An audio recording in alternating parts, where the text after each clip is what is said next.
Hi there and welcome back to Focus on Frisco. You've been missed. I'm so excited we get to start spending time together again. This is a great segment. We're going to be standing outside for the whole thing, socially distanced, of course.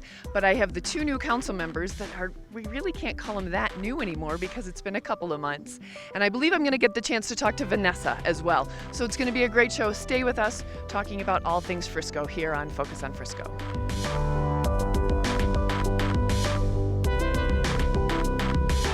Thanks for staying with us here on Focus on Frisco. I'm Shannon Fallon, and my first guest today, and I'm telling you, this is so exciting to be back live and in person, is Andrew AERENSON. A lot of times I could say, gosh, you might recognize him from town council meetings, but because town council meetings are not in council chambers right now, this could be the first time that some of you have seen him. So I would like to make the introduction. Welcome. Thank you. It's good to be here. Really good to be here. Great to have you. Welcome to the town of Frisco. Again, when I was kind of coming into this segment, I was talking about that you guys are new, but you're not really that new anymore. Well, we got thrown in pretty quick. Yeah, you did. I know. This was a good one. We'll talk about that in just a few minutes, but let's just start with who you are. How long have you lived in the town of Frisco? Yeah, I've been here as a full-time resident about 6 years. I lived in the mountains back in the 80s and then spent a career back in Delaware trying to figure out a way to get back into the mountains. So, fantastic. And what prompted you to get back to the mountains this time around? My kids went to college. They both decided to go to college in Colorado. Oh, fantastic. One at DU, one at CC. And we had the opportunity to put our location where we wanted it to be instead of where we happened to be, and that was here. Well, that worked out very well. Over the course of 25 years of visiting all the mountain towns, we knew Summit County was the place. Fantastic. And have you been in Frisco the whole time that you have been back here now? Yeah.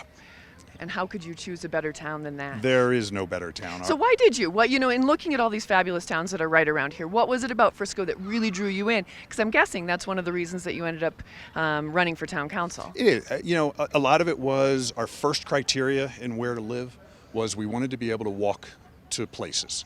So there's a lot of great places in Summit County, but there aren't a lot of those great places that you can then walk to Main Street, we're here in Historic Park, to the Thursday night concerts. So that was criteria one. Frisco has more community. That's just, we're a neighborhood. I really feel like that's where there's a sense of neighborliness in Frisco that doesn't exist in the other towns. So it was a pretty easy choice. Well, that's awesome. That's awesome. So you said it's been about 6 years. Mm-hmm. As you went through the process, got acclimated, kind of made your way around town, walked up and down the streets, what was the factor that you finally said, you know what, I feel like I can really start to make a difference here? When was that turning point? About a week into moving here. Oh, great answer. No, but we used to have a vacation home somewhere else, and we were there a lot, so we were almost residents.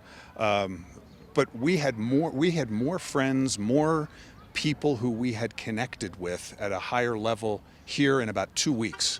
No kidding. To what we had back east. And that speaks to the friendliness? It's huge about the friendliness. It's also the culture here of when somebody says, hey, we ought to go biking.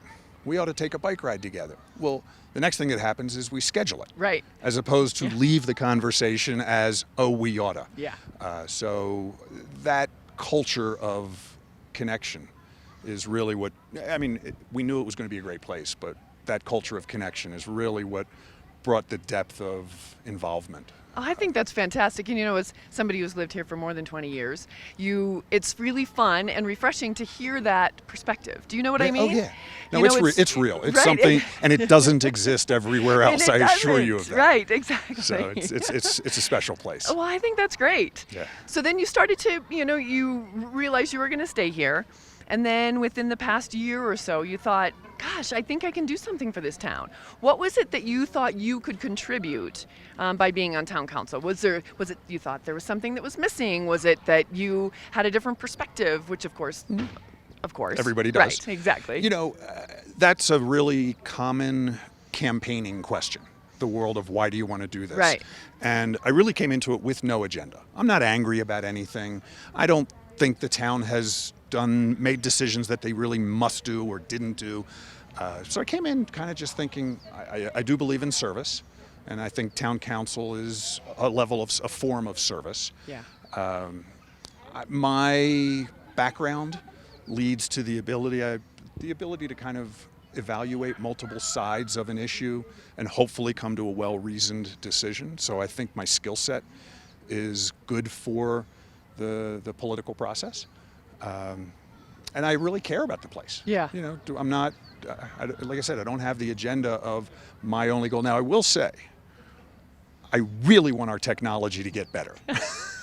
As we were talking this morning with somebody, and the phone call got cut off, and the internet gets You're slow. awfully when we high have too many maintenance. people here. I know. So if there's one thing I've become more angry about, Right. it's I really would like to drive from Main Street to I-70 and be able to continue a phone conversation Right. the whole time. Yeah. But that's another day. Here's my zen on it. Do you want to hear my zen? Please. Is I always know that on those days where it cuts off, it's because we're so fortunate to have so many guests enjoying our town as much as we do, Yeah. that they are, you know, they're taking pictures and posting it, and that means that Frisco's everywhere, right?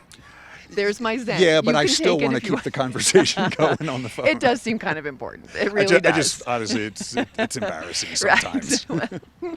It's small town. It's great. I love everything about Frisco. So have you brought that up at town council yet? Only about every time Every I'm time. talking to somebody. Yeah, fantastic. Especially the day when I'm talking to somebody right after having been cut off the Right? conversation. Yeah. Sorry. It's okay. Right. I don't know if we were supposed to go negative in any No, of these topics. it's but- not. And this is actually one of the things that I kind of try to reach in with you on, is when you start to look at the town council and what you can do. So that's one thing. It's the, you know, it's the technology aspect, and it is important as a growing town. You have to be able to meet the needs of not certainly the residents, but not only the residents, but the people who are coming up and want to be able to connect down to Denver because they're taking a week here or 2 weeks here, but still need to do some work. Yeah, and I think that part of our development, our evolution, is going to involve more people and the decision to live here instead of part-time but full-time. Yeah. And technology is critical to the decision of, can I make a life there? Yeah, yeah. And I know that as right before everything happened, that the kind of conversations started to change more toward how is the town going to succeed in this quarantine time? You know, 5G was starting to come up, and that certainly I don't think that's for today because we're really kind of doing introductions. But I would love to start to talk to you guys about that 5G and where some of that stuff was going to start to go. In the world of introductions, please understand, Shannon, I don't understand any of this stuff. The only thing I understand is how to talk on a phone and how to type on a computer. Great. Behind that, I have no idea. So, Fantastic. This could be a learning I'm for not all a of us. technological guy. So I'll look for a different council member to interview on the 5G ins and outs. They can go deep. I just want it to work. Right. Just make it happen. All right. So as you came in, you guys were all sworn in online. You've got your Zoom meetings every other Tuesday. And how has it felt? You know, it's what I find to be interesting is I think as you mentioned, being a public servant, I think it's important to be able to connect with your constituency. Mm-hmm. And I'm curious to know from you what that's been like, because you can't do that face to face. And it's not as good. You're out of swinging range, which is really good. But we have more people watching definitely way more people watching than would show up over at town hall. Right. Yeah. That's the good news. That's awesome. The bad news is, as a group of council people, we don't get the opportunity to connect at the same level. I mean, honestly, whether we're a cohesive team or a divided team, we're a team. And on Zoom, it just, you can't create the relationships that help move everything forward. And we had that opportunity. We did a retreat the other day, or a couple weeks ago. Yeah. And that was the first time the 7 of us existed in person in a space. And the difference was fabulous. Meaning it was just really nice to be with the other council people in a little bit less formal Zoom setting. Right. You know, I've done a ton of Zoom meetings, and I don't like watching myself while I'm talking. Yeah. So just the whole Zoom concept is as good as we can do right now, but it's not as good as going in person. So I hope we get there. Have they quick. mentioned when you guys might go back to in person? Last I heard was not soon. Oh, no kidding. So, All right. that's when it's spatially distanced, proper protocols, best practices. I'd be happy to meet in person, but I don't know if we can do that, and that's not. Yeah. If we can, I'd love to, but I don't know. Right.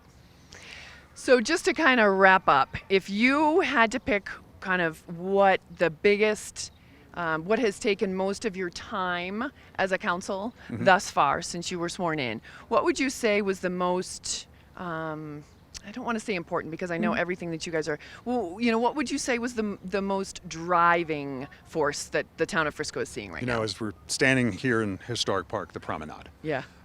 That was it's a big change. It was a risk. I think we took a lot of information in from the business people.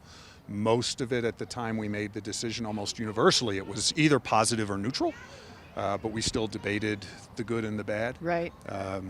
Unanimity of decision is never expected, and we did have some dissension, and there are some people who are benefiting more than others, but we've continued to evaluate it. As far as my understanding right now where we are with it, we've decided it's there through Labor Day. We'll decide later if we extend it beyond Labor Day. And the interesting conversation's probably going to happen some months from now when people start talking about should we do this next summer too, Right. virus or not. Right, because you think that would be definitely a topic of discussion. It's a topic of discussion. Even as we I don't know where I land on it, but it's a Right. topic of discussion. Well, good. A year from now, I can ask you where you landed on it, Absolutely. and we can follow those votes. Yeah. Well, good. And the feedback, I'm sure that you're getting people contacting you either by email or in Yeah. person. Generally, it's super positive. Like I said, we know the restaurants are loving it. The guests, whether they're local guests or out-of-town guests, are loving it. Some other of the merchants are not thriving as well, but usually they're in sectors that outside the promenade aren't thriving that well either. Right. So that creates a little bit of a dynamic that it's probably not the promenade that's causing the problem. It's the fact that people aren't acting the way they used to and shopping the way they used to. Yeah. It's been a big change, I think, Yeah, but I love it. Yeah. I truly Do you? I'm corona cautious. Right. I don't know what we're going to do in the winter. I love sitting outside. I'm comfortable sitting outside eating. Yeah.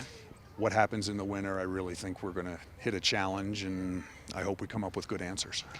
Well, I know that so far the town, you guys, all the way across the board, have really been proactive and very thoughtful. You know, listening to We're a lot of the trying. conversations, reading the conversations, it really, it's appreciated, I think, on a lot of levels, how much time, thought, and effort everybody's putting Yeah. into making sure that this is the right situation. As Nancy Carey, town manager, will say all the time, we need our businesses to not just survive, we need them to thrive. Yeah. And so whatever we can do, we're trying. Fantastic. Andrew, I appreciate your time today. Thank you pleasure. very much. Thanks. Don't forget, you can contact any of your council members. All you do is go to frisco.gov.com and you can find them online. They have email addresses, they have phone numbers. And then I respond. Yeah, fantastic. Great news. Yeah. And town council meetings are every other Tuesday, the second Tuesday and the fourth Tuesday of the month. This is a great way for you to log in and watch. And then when it does open back up, stop into council chambers. It's fascinating. It really is, for those of you who have not stopped by. We look forward to seeing you again. Thanks. All right, we're going to take a quick break right here on Focus on Frisco. Stay right there.